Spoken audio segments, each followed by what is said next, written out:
Good morning, Skill Center. I'm Daniel DeRocher with Madison Maurice, and we're bringing you your Friday morning news. Student government would like to remind all of you that voting for this year's prom theme closes today.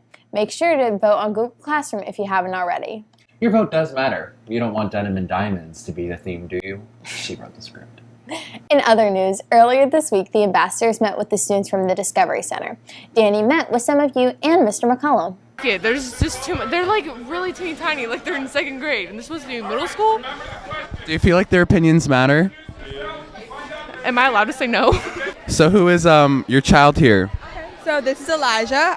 He is a 7th grader, and he's from the Discovery Center, and I think we're making a pretty good connection here. I'm enjoying myself.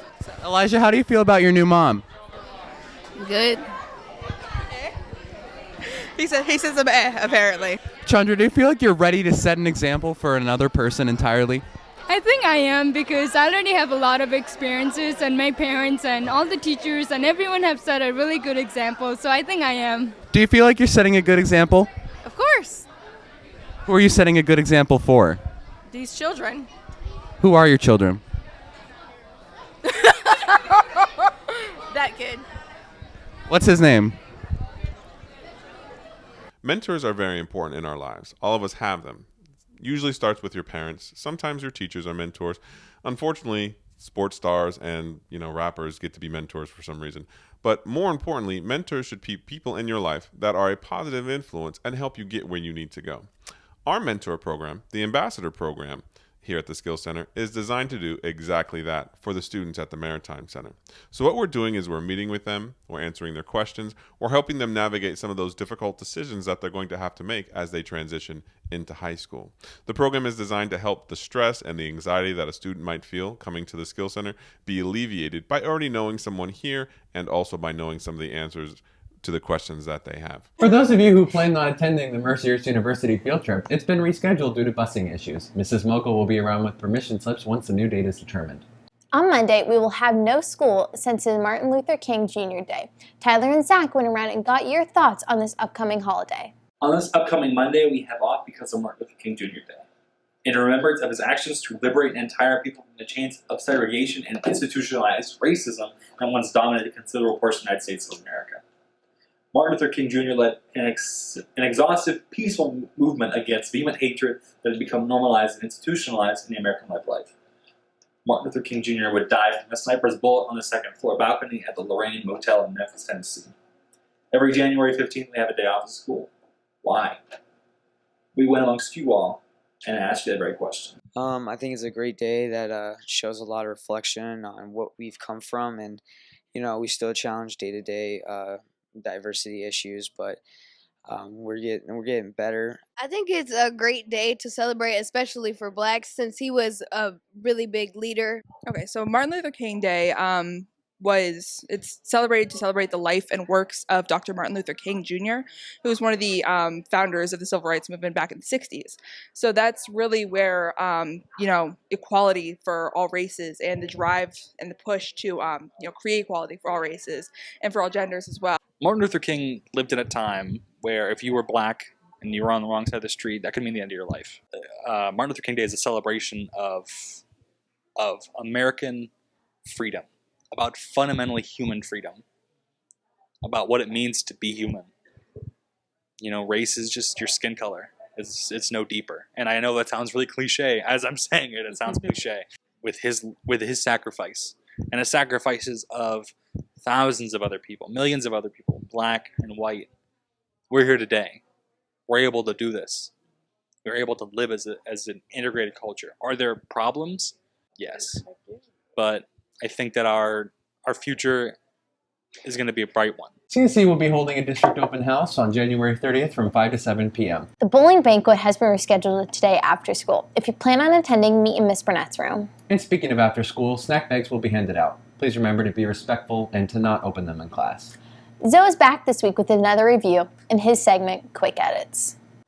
Logan Paul, who has over 15 million followers, documented his journey in a Japanese forest known for its frequent suicides.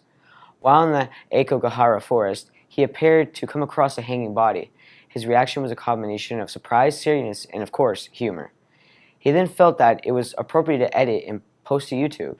After the negative attention, he made 2 attempts to an apology, though these apologies haven't really been taken sincerely.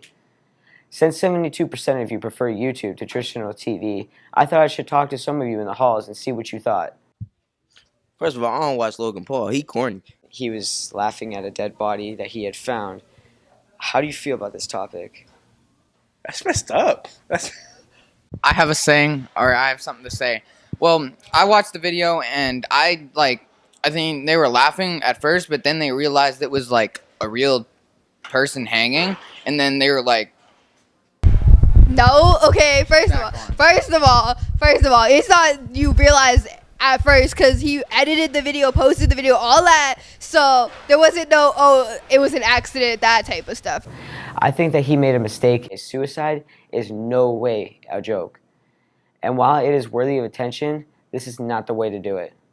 I'll catch you guys with something next week. Hopefully it's more positive. We'd like to congratulate Manar Abdul Akwader, sorry if I said that wrong, and Karen Reyes on their acceptance into Gannon University, and to Dante McLaurin on his acceptance to California University of Pennsylvania, and to Shayla Gerald on her acceptance to Mercyhurst University. A reminder to juniors that after the second semester starts, you should be signing up for the SAT or the ACT.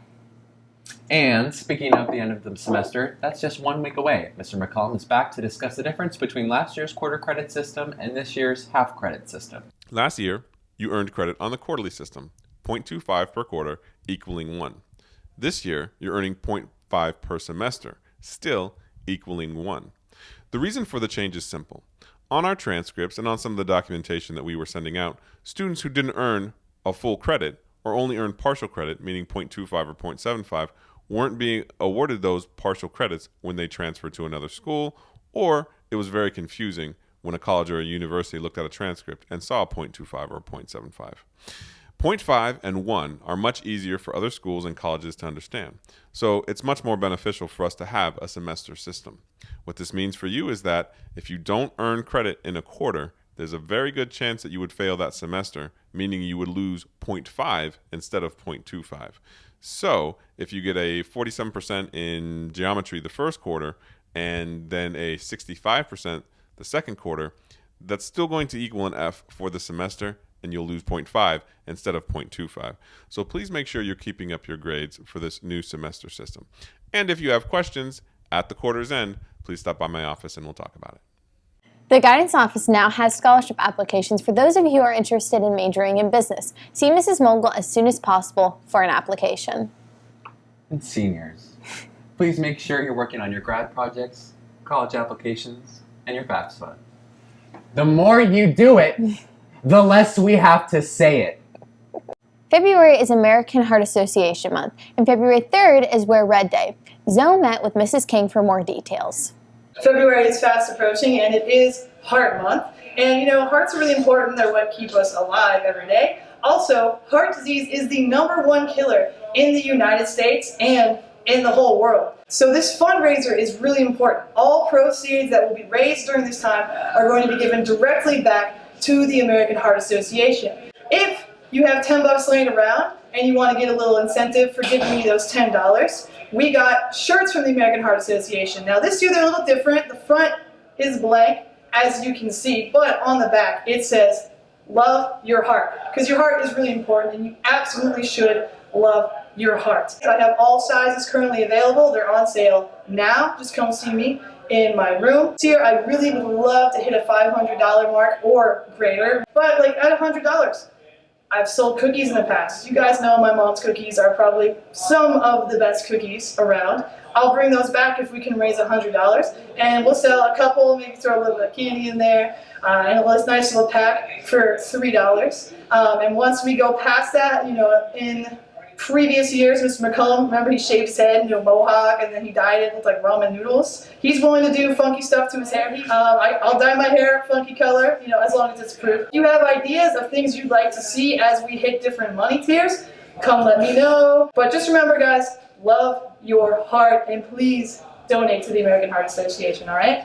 Student government will be hosting another Spirit Week at the end of this month. Stay tuned for posters around the school.